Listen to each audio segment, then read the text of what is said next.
Filho de um rei e de uma mulher que jurava descender dos deuses, Alexandre da Macedônia nasceu destinado a algo grandioso.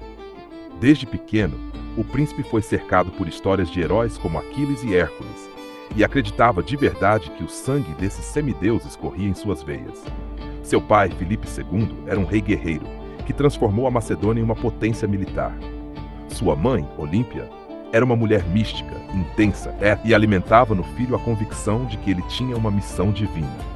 E talvez fosse verdade, porque o que Alexandre fez em seus breves 32 anos de vida, poucos conseguiram sequer sonhar. Desde cedo, ele mostrou uma mente brilhante e uma determinação inabalável.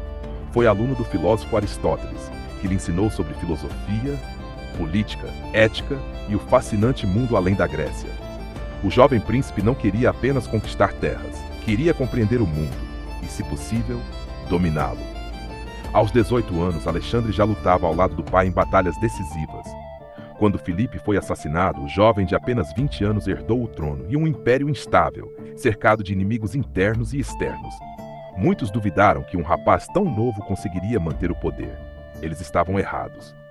Alexandre não apenas consolidou o trono, ele iniciou uma das campanhas militares mais impressionantes da história humana.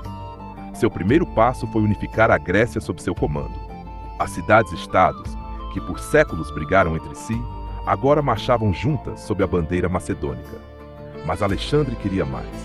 Ele voltou os olhos para o maior império do mundo na época, o Império Persa, governado por Dário III, um monarca tão poderoso quanto temido. E foi nesse confronto que Alexandre escreveria seu nome na eternidade. Em 334 anos antes de Cristo, ele cruzou o Estreito de Helesponto com cerca de 40 mil homens.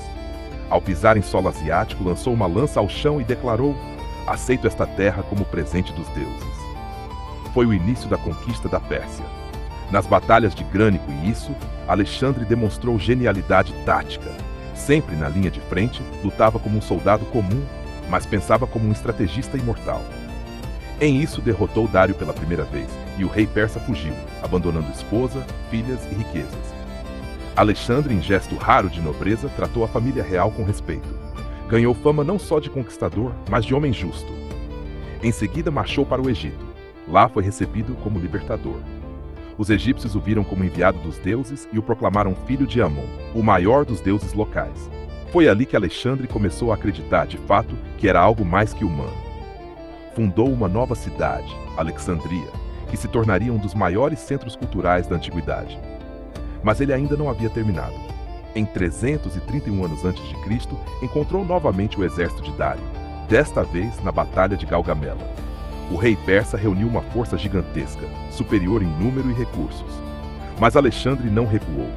Montado em seu cavalo bucéfalo, conduziu uma manobra ousada, atacando o flanco inimigo e rompendo as linhas persas. Mais uma vez, Dário fugiu. A vitória foi total. O Império Persa, que durara mais de 2 séculos, caiu diante de um homem de 25 anos. Alexandre entrou em Babilônia como um deus entre mortais, mas a glória não o saciava. Ele avançou para o leste, conquistando cidades, atravessando desertos e enfrentando montanhas. Em cada lugar fundava novas Alexandrias, levando a cultura grega a regiões que nunca haviam ouvido falar da Grécia. Seu sonho era unir o Ocidente e o Oriente, não apenas por armas, mas por ideias.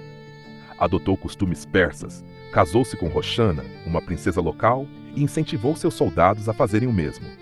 Mas essa fusão cultural não agradou a todos. Muitos gregos o viam como um traidor de suas origens. A cada vitória, Alexandre tornava-se mais distante de seus homens. Começou a agir como um deus vivo, exigindo adoração, ordenando execuções e sendo consumido pela própria grandeza. Seu amigo mais próximo, Hefestion, era o único que o compreendia. Quando ele morreu, Alexandre mergulhou em uma tristeza profunda. Dizem que mandou construir um templo em sua homenagem e que chorou por dias, inconsolável. A partir daí, o conquistador começou a definhar por dentro. Mesmo assim, continuou avançando. Chegou até a Índia, onde enfrentou o rei Poro na Batalha do Hidáspes. Foi uma luta brutal, sob chuva torrencial, contra elefantes de guerra e um inimigo corajoso. Alexandre venceu, mas ficou impressionado com a bravura de Poro e o manteve como aliado. Porém, seus soldados estavam exaustos.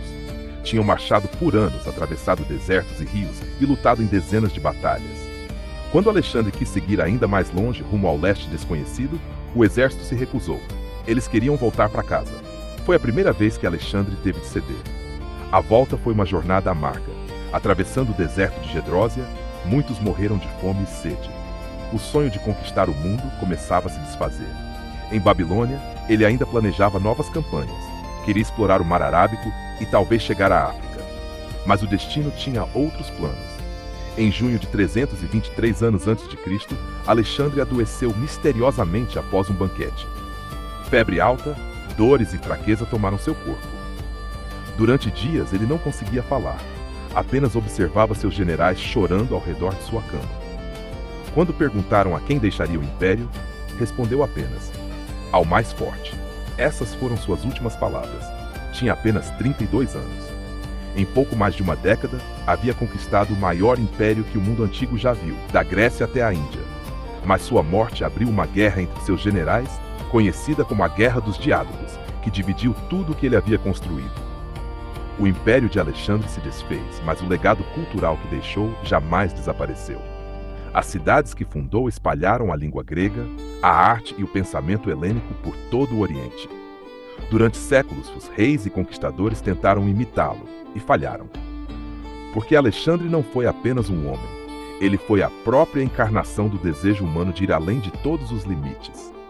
E talvez essa seja a maior lição de sua vida.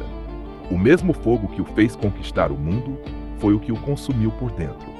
Alexandre queria ser um deus, mas no fim descobriu que nem mesmo os deuses estão livres do destino.